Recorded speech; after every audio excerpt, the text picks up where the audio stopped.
feel like I've gotten much better at that. Went exactly where I wanted it to. September is officially upon us, which means we are officially running out of time to knock everything off our summer list. We have probably our first frost date, definitely cooler temperatures, and a lot of moisture that it will be rolling through our area. Moisture. Stop. Moist. I hate that word. Melissa's favorite word. It's not. But it is that time of year. We've lived here on this property now for nearly 6 years, and in that time, the area surrounding our home has been a complete mess. It's looked like a job site. We've spoken to you about that before.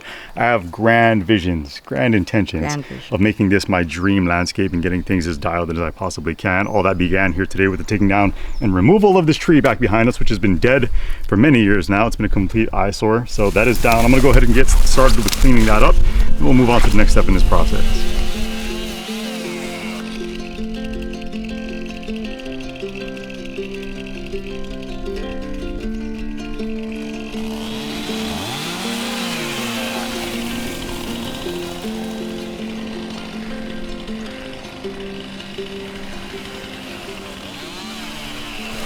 We'll get all that burned off going into the winter. Since it's still summertime, we're under a burn ban right now, so that's gonna have to sit and wait. All right, so phase one of this property beautification is gonna involve us establishing as much grass as we possibly can in the area, not only around our house, but also right here next to the shop. This little side yard area has been a mess for years. We've used this area for a number of things, including hay storage.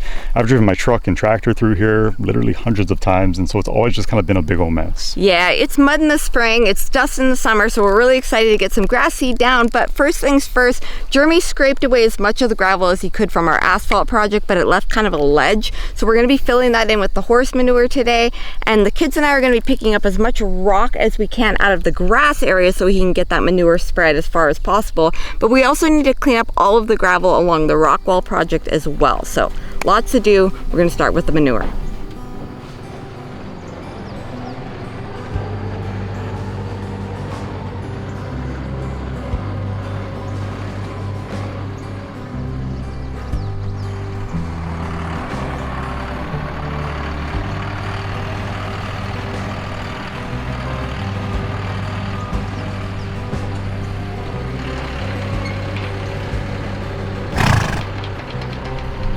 Blue, are you hiding behind me? You weigh 1,000 pounds, man. 1,000 pounds. And you're hiding behind me. Do we need to work on your bravery?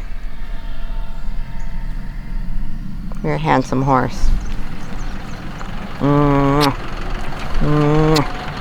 You're gonna be okay.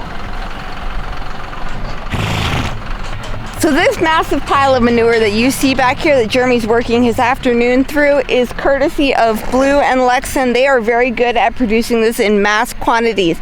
We've been using this a bit in our garden when we put it through Jeremy's homemade sifter that we showed you a few months back.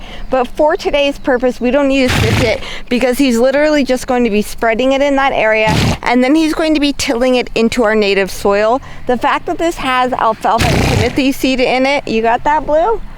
The fact that this has timothy and alfalfa seed in it is not a bad thing for us because that area actually connects our two hay fields. So what we're going to be growing there is timothy and alfalfa. It's not going to be lawn per se. So it is literally perfect for this application, and we have plenty of it. Anyway it goes away, the way it came was good. I'd steal it as I could, that garden in the woods. Anyway, the feet like tributaries run through miles of turning and end again in one floodplain. Anyway, I'll take you far away from home, the faces that you know. You'll wonder if you're lost or gone crazy as the days get hazy, then also clear. We landed here to dance down lifelong aisles of fear. And if in time I'm burdened to outlive the ones I love, they're staying at the funeral in that moment just us. I'll find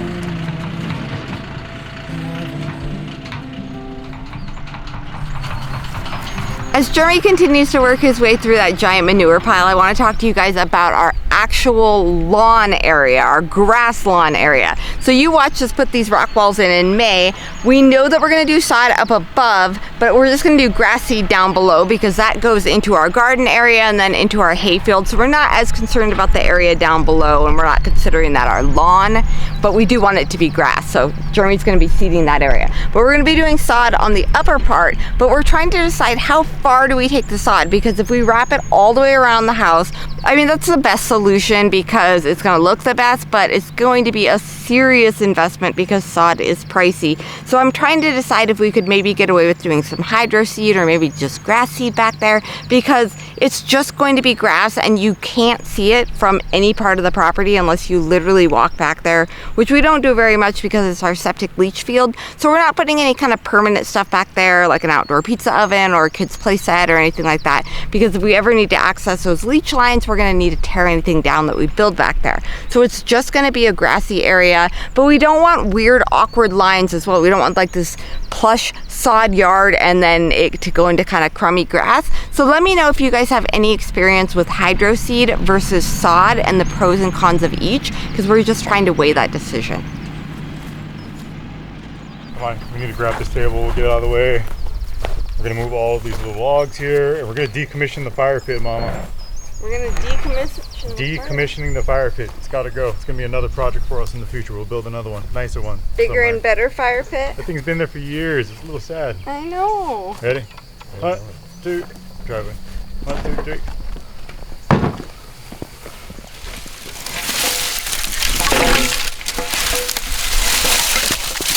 Tangled mess. You're gonna have to burn all that. That really is sad. We have a lot of good memories around that fire pit, like New Year's, trying to go into labor for some reason. We had a fire. New Year's we spent out here and it was like 2 degrees and we were still sitting around the fire. We had to dig the snow out. Like, we've had so many good memories around that fire pit that makes me sad. You know what's really sad is our secondary fire pit from our old campsite before we were living here full time is still there. That's gonna have to go too. Oh no. Okay, I got pretty much that entire massive pile that we had saved up of horse manure spread across this area of our yard. We're going to till all of this in. We should loosen things up. We may have to buy some additional topsoil, Mama, unfortunately. I do not think we have enough material to be working with. But once we get all that done, we can think about putting some seed down. Yeah, so we're just going to spend the evening getting this cleaned up because tomorrow we have quite a day ahead of us.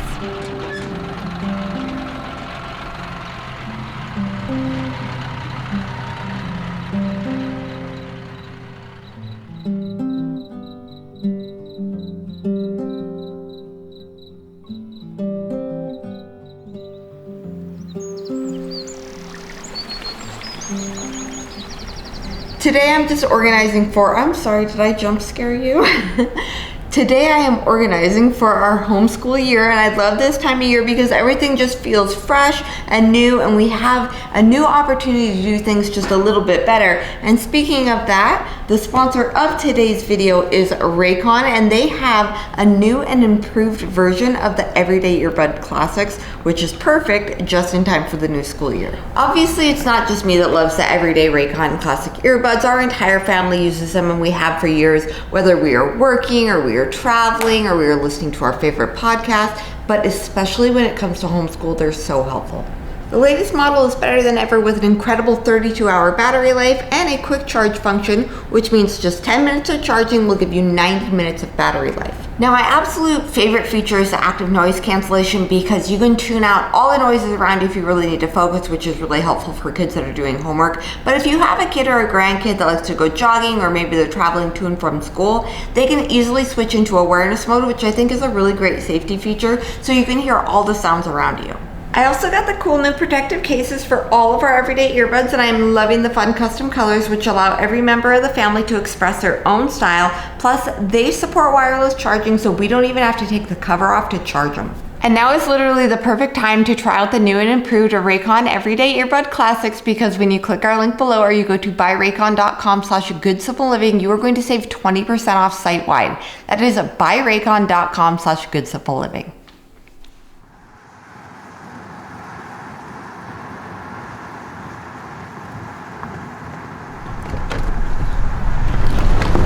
Well, this morning we drove a couple hours away from home, brought the trailer along with us. We are at our local plant nursery to do some shopping for some focal point trees to incorporate into our landscape. Ordinarily I hate shopping, but this is the one exception. Hey, so quick question before I go crazy here. Do we have a budget that we're trying to operate in? I mean, let's keep it in the reasonable Go crazy, I heard you the first time. All right, let's do this.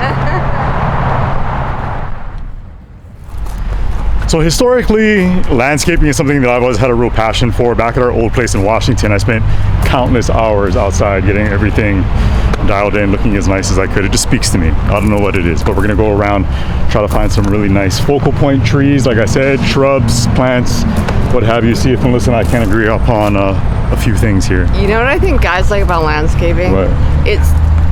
I think it's that it doesn't actually speak to them. You guys can go out there and no one's talking to you. That's a valid point.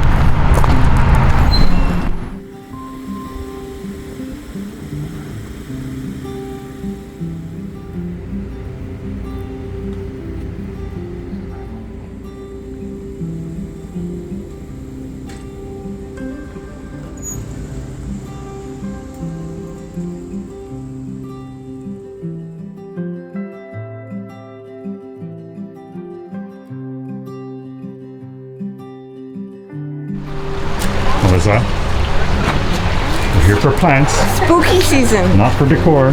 But look at this. Spooky season. It's a no.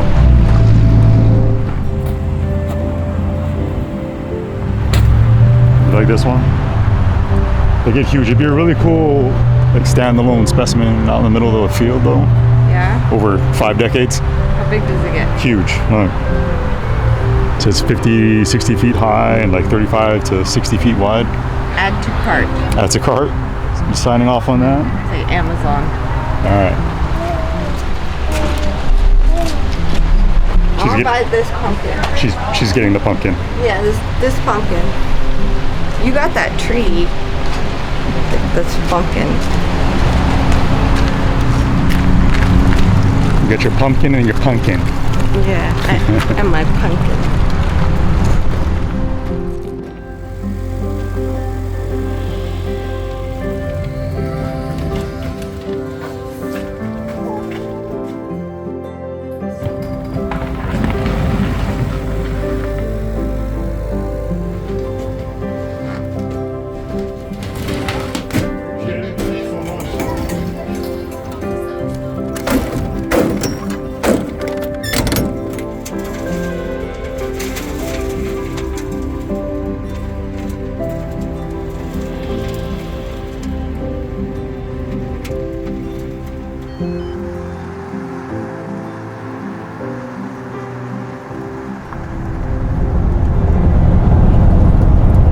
All in all, successful trip. We have a lot to keep us busy.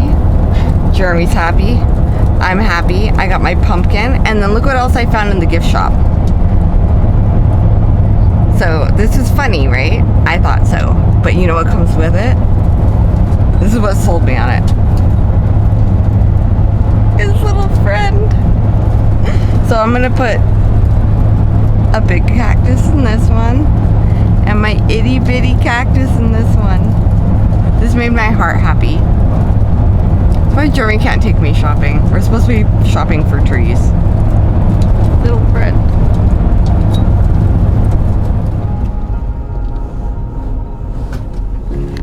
Oh, hello, sir. Hello, kind sir. Just want my fishy crackers.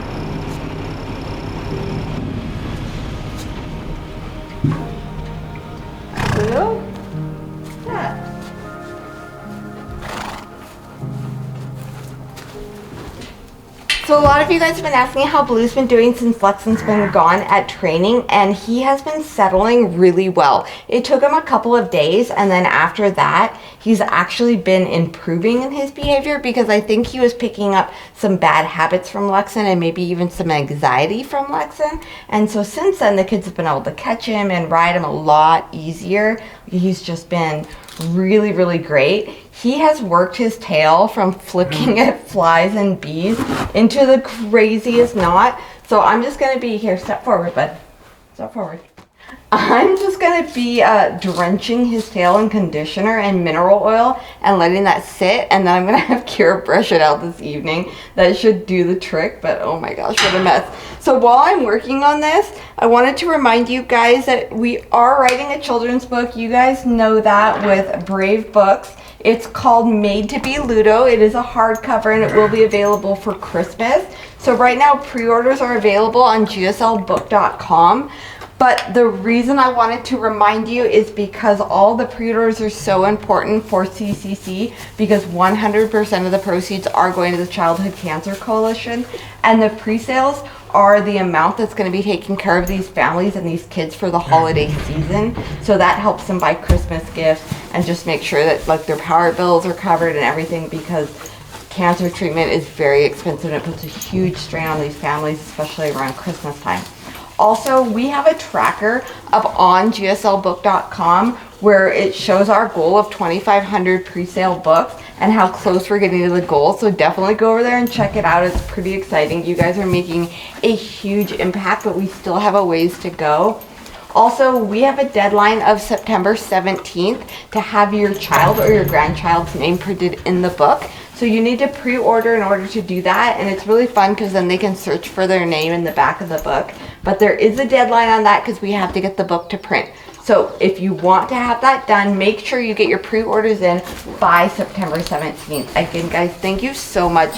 You are rocking us, and we appreciate you so much. Well, I didn't get every tangle out, but it's definitely a vast improvement. I'm just gonna let that sit there and then we'll work on it later. Jeremy had some compost delivered this morning, which is gonna be really helpful because we just needed to bring more in. And also our friends are arriving any second to drop off some equipment. I think I hear them rumbling up the road, so I definitely need to get going.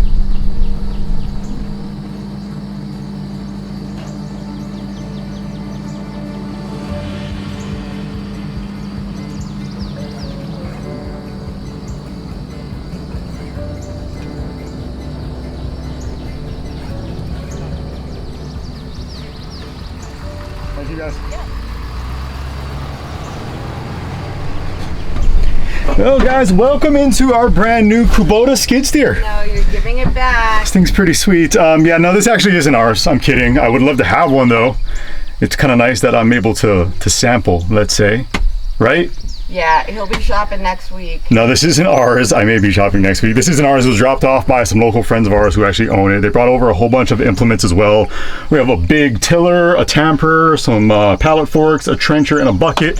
Should help Melissa and I with all the projects that we have lined up for ourselves over the next week or two. I'd love to get the grass in sooner rather than later, but we have yet another heat wave happening here in September, so it's not the best time of year to be doing that. We can lay down all of our grass seed over there by the shop though, but really excited to have all this on site. I got a crash course on it.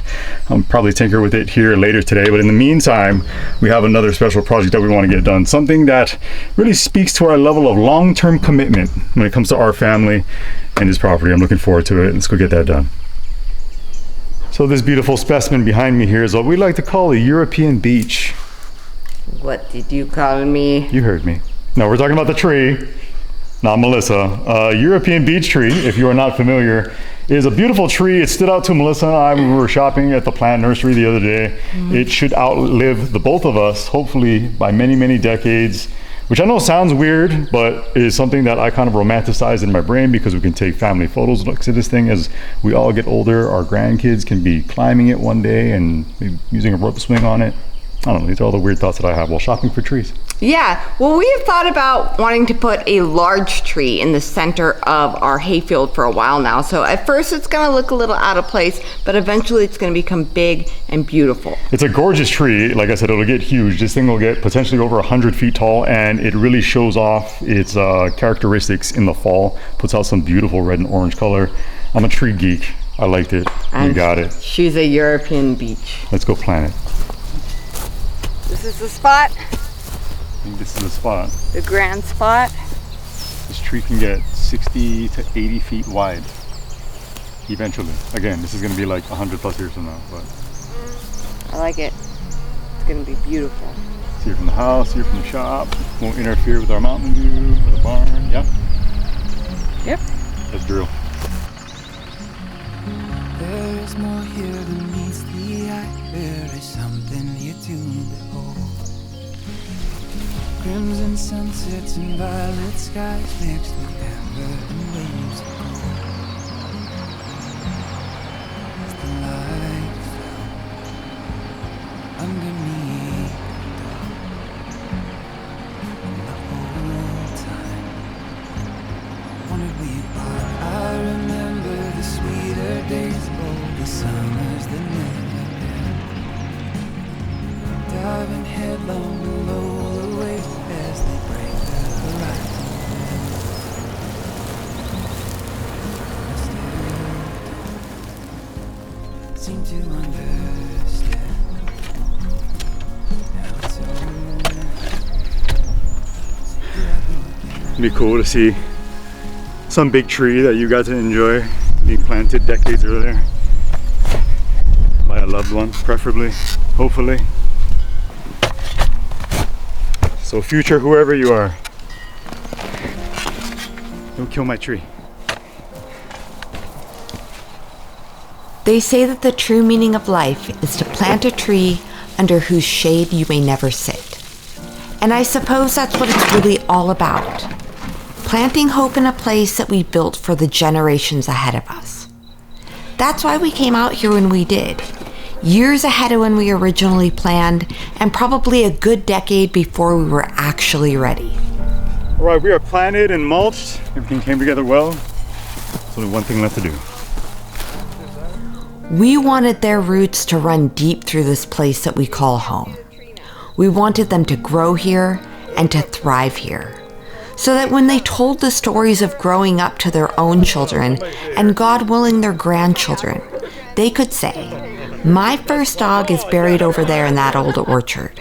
And I used to have to haul hay from this field on the hottest days in the summer. I remember when Grandpa tried filling the trout pond for the first time, and how I loved skating on it during the coldest days of the winter. They can tell about the day that we pulled in when nothing stood here but an empty barn and an old fire pit, and all of the many adventures that came along with that. And maybe, just maybe, they can do it from under the shade of this tree, as they tell about a time when the giant tree that stands in the field was just barely taller than they were.